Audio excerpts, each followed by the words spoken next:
আসসালামু আলাইকুম রহমতুল্লাহি ওবরাকাতু। তো দর্শক শ্রোতা, ৩-৪ দিন হয়েছে যে একটা খবর শুনলাম, আলহামদুলিল্লাহ। অবশ্যই এই কথাটা শুনে খুশি হইলাম যে শরীফ ওসমান হাদি ভাইয়ের খুনি ফয়সালকে কলকাতায় পুলিশেরা গ্রেফতার করেছে। আলহামদুলিল্লাহ। অবশ্যই এখন এই ওসমান হাদি ভাইয়ের খুনি ফয়সালকে বাংলাদেশে এনে এবং তাকে দৃষ্টান্তমূলক শাস্তি দেওয়া হোক এবং তাকে মৃত্যুদণ্ড দেওয়া হোক। এবং কয়েকদিন আগে আমি একটা বিষয়ে কথা বলছিলাম এবং সেই বিষয়টা হলো যে চাঁদাবাজির বিষয়। যে চাঁদাবাজি করছে এবং ব্যবসায়ীর কাছ থেকে চাঁদাবাজি করায় ব্যবসায়ী তাকে চাঁদা দেয়নি বলে তাকে গলা কেটে হত্যা করেছিল। এই ভিডিও আমি এটা নিয়ে ভিডিও বানিয়েছিলাম এবং এ বিষয়ে কথা বলছিলাম।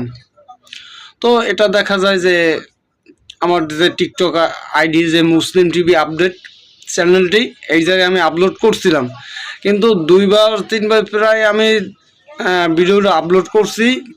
3বার আপলোড করছি, 3বারই কি মানে ভিডিওটা দেখা যায় না বা কোনো কিছু হয় না, মানে সহজে বলা যায় যে ব্যান করছে। তাহলে যাদের কথা আছে না যে যাতে মাতার তালে ঠিক, যাদের সহ্য হয় না, যারা সহ্য করতে পারে না যে বিষয়টা কথা বলছি, তারা এটা করেছে। 3বার ভিডিওটা আপলোড করছি, এবার 3বারই সেই ভিডিওটি ব্যান করে দেওয়া হয়েছে। তো আমি সেখান থেকে ডিলিট করে আমি ফেসবুকে আপলোড করছিলাম একবার, আবার দ্বিতীয়বার সেটাও আমি আপলোড করছিলাম, মানে 2বার। ফার্স্ট যেটা করছিলাম ওরা 100-র উপরে ভিউজ পড়েছে, আর দ্বিতীয়বার যেটা ওরা 33টা না কয়টা জানি ভিউজ পড়েছে। ঠিক আছে, যাই হোক। এই হলে এখানে কথা বলছিলাম যে চাঁদাবাজির বিষয়ে, এই বিষয়ে কথা বলা উচিত, অবশ্যই একটা মানুষ হিসেবে কথা বলা উচিত, তাই না? তো এখানে কথা বলছি যে আমরা ফেসবুকে আমি ভিডিও ছবি পেয়েছি যে, তো সেটা তো একেবারে দেখাই যায় যে ব্যবসায়ী লেখাও আছে যে ব্যবসায়ী কাছে চাঁদা দাবি করছে এবং ব্যবসায়ী চাঁদা দেয়নি বলে ব্যবসায়ী গলা কেটে ব্যবসায়ীকে হত্যা করেছে চাঁদাবাজিরা। এরপর এ বিষয়ে কথা বলছিলাম যে এটা কি কোনো মানুষও করতে পারে? চিন্তা করে দেখুন, একটা মানুষ ব্যবসা করে এবং ব্যবসা করার পরে যে ব্যবসা করে যে ওখানে তার লোক আছে না, লোক তো রাখছে, টাকা লোক দিয়ে খাড়াইতেছে, নিজে খাটতেছে, অনেক মানুষ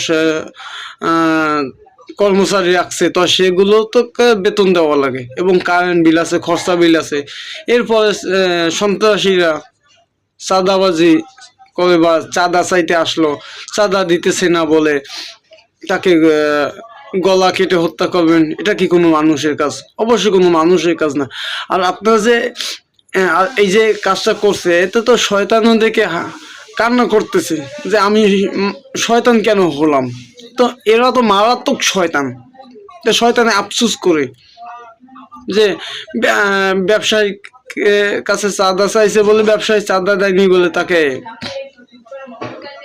গলা কেটে হত্যা করেছে। এবং এই সমস্ত সন্ত্রাসীদেরকে অবশ্যই দৃষ্টান্তমূলক শাস্তি দেওয়া উচিত এবং তাদেরকে আইনের আওতায় এনে তাদেরকে শুধু দৃষ্টান্তমূলক শাস্তি নেয়, তাদেরকে মৃত্যুদণ্ড দেওয়া হোক। কারণ এই সমস্ত সন্ত্রাসী যারা চাঁদাবাজি করে এবং চাওয়ার পরে চাঁদা না দেওয়ায় ব্যবসায়ীকে হত্যা করে, তাই এই ধরনের 2-1 সন্ত্রাসীকে যদি মৃত্যুদণ্ড দেওয়া হয়, তাহলে ভবিষ্যতে যারা চাঁদাবাজি করবে এরা কখনো এই ধরনের কাজ করবে না। চাঁদাবাজি করতে গেলে ব্যবসায়ীকে হত্যা করার আগে অন্তপক্ষে 10বার ভাববে। তো আমার এখানে আমি বক্তব্য শেষ করলাম, আর বেশি কথা বললাম না।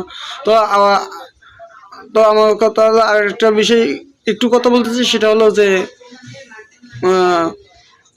ওসমান হাদি ভাইকে যারা যে হত্যা করেছে এবং সেই ফয়সাল এবং তার সঙ্গে একজনকে কলকাতায় পুলিশ গ্রেপ্তার করেছে এবং পাইয়ে গ্রেপ্তার করেছেন। এবং আমি বলতে চাই যে